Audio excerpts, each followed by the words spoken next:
I'm an innocent man, Your Honor, and I have always been an innocent man, Your Honor. If the defendant will please stand.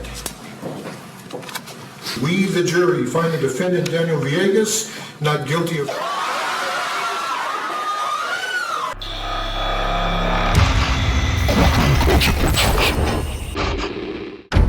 This is Daniel Villegas, who was imprisoned for a crime he never committed, a double homicide in El Paso, Texas. Villegas was only 16 years old when he was arrested, and during his interrogation, an El Paso detective allegedly threatened him with beatings and the death penalty if he didn't confess. Terrified and coerced, the young Villegas signed a prepared confession provided by the detectives. Shortly after signing the confession, Villegas tried to retract it, realizing the grave mistake he had made. However, it was too late. He was charged with 2 counts of capital murder, with the false confession serving as the sole piece of evidence against him. Despite the lack of concrete proof, the jury was unable to reach a verdict in his first trial. After a retrial, Villegas was again found guilty and received a life sentence. He spent 18 long years behind bars, fighting for justice and maintaining his innocence. Finally, his unwavering efforts paid off when the verdict was overturned, and he was granted bail, allowing him to get married and start a family while awaiting a third trial. The third trial was held, and the jury made a life-changing announcement. If the defendant will please stand. Verdict Form B. We, the jury, find the defendant, Daniel Villegas, not guilty of...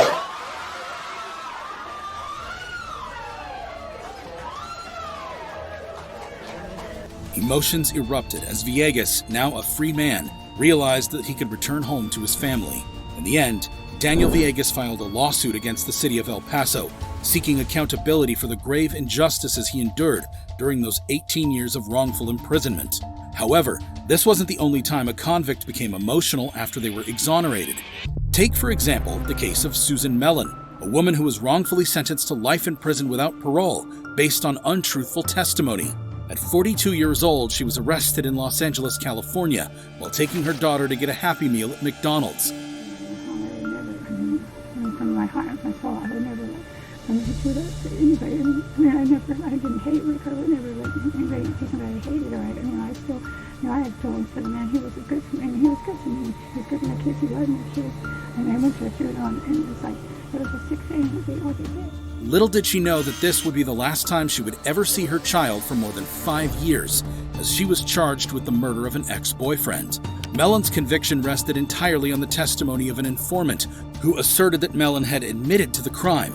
As a result, Mellen served a full 17-year sentence before it was established that the informant was a compulsive liar and an untrustworthy witness.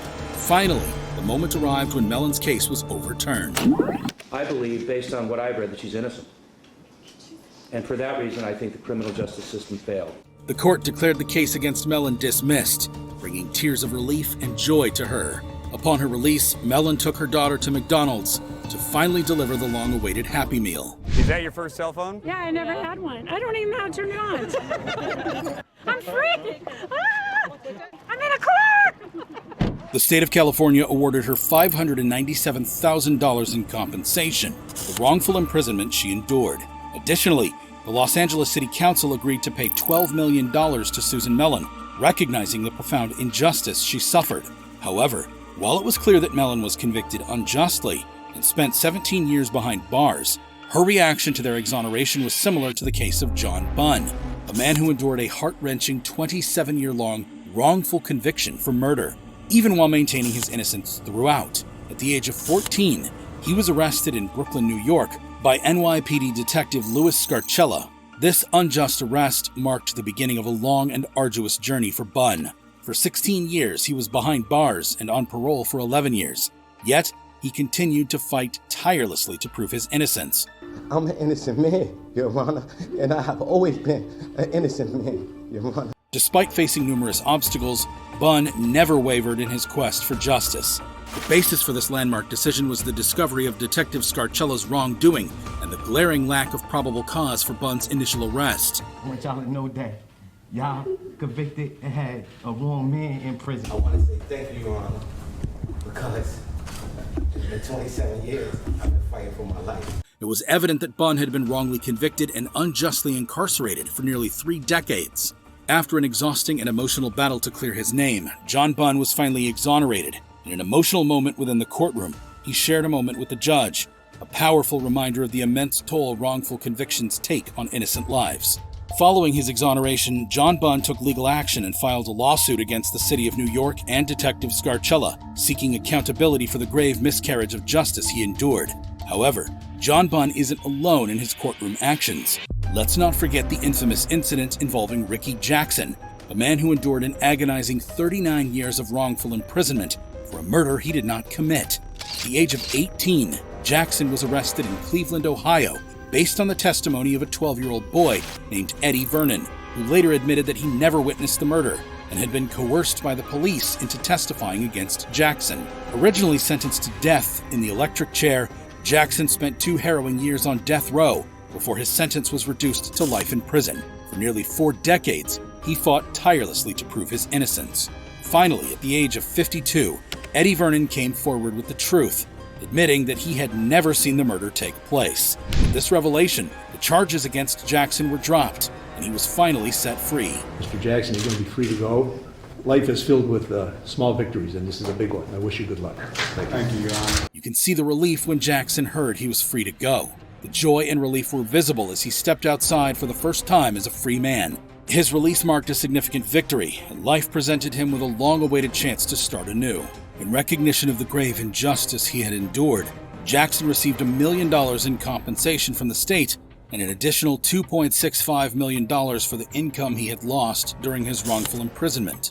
However, while Jackson's reaction was touching, it's nothing compared to the emotional reactions of Clemente Aguirre-Jarquin. On the morning of June 17, 2004, the bodies of 47-year-old Cheryl Williams and 68-year-old Carol Barris were tragically discovered in their Altamonte Springs, Florida home. Both were brutally stabbed to death. Cheryl's daughter Samantha Williams' boyfriend, Mark Van Sant, found the bodies while picking up clothes for Samantha. Suspicion quickly fell on Clemente Aguirre-Jarquin, Samantha's 24-year-old roommate at 117 Vagabond Way, who had found the bodies and tried to help save them.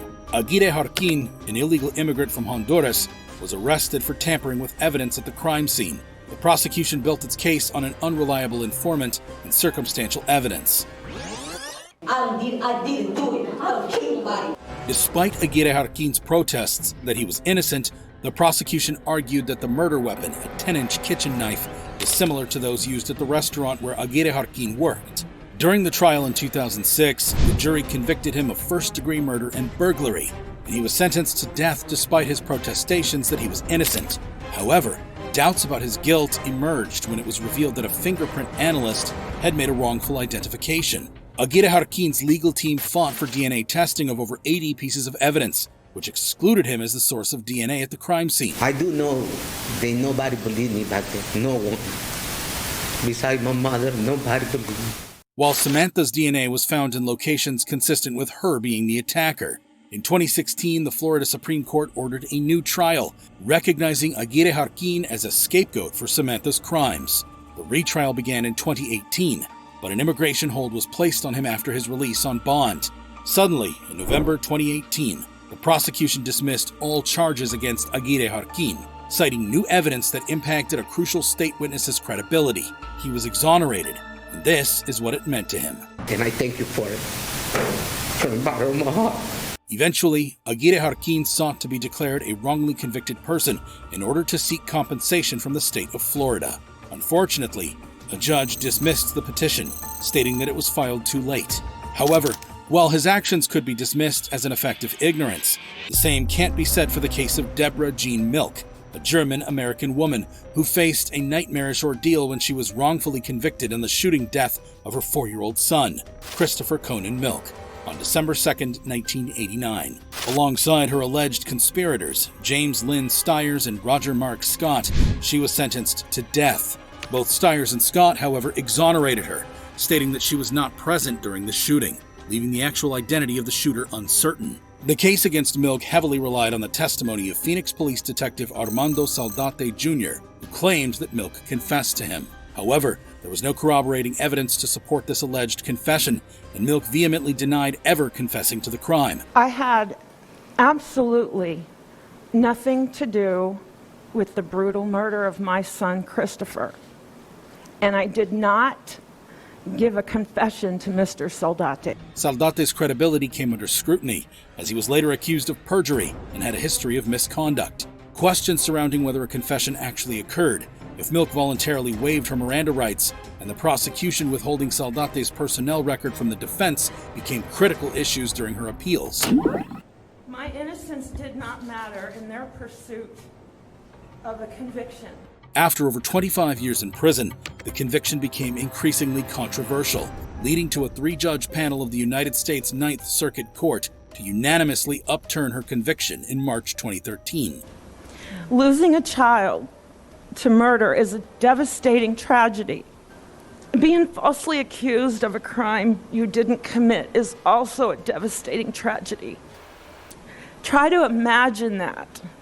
What happened to me can happen to anyone. The judges heavily criticized the conviction, pointing out the failure to disclose Saldate's history of misconduct and lying under oath, which would have been essential to assessing his credibility during the trial. Subsequently, Debra Milk was released on a $250,000 bond by Judge Rosa P. Emros of the Maricopa County Superior Court.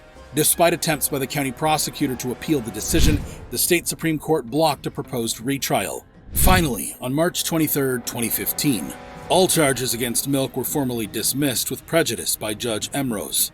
After she was released, Milk filed a civil lawsuit against the city of Phoenix, Maricopa County, Bill Montgomery, Armando Saldate, and others, alleging malicious prosecution and denial of a fair trial. However, the lawsuit faced setbacks and was eventually dismissed by a federal judge in 2020. If you thought these reactions were shocking, you'd be amazed at this video of kids reacting to life sentences.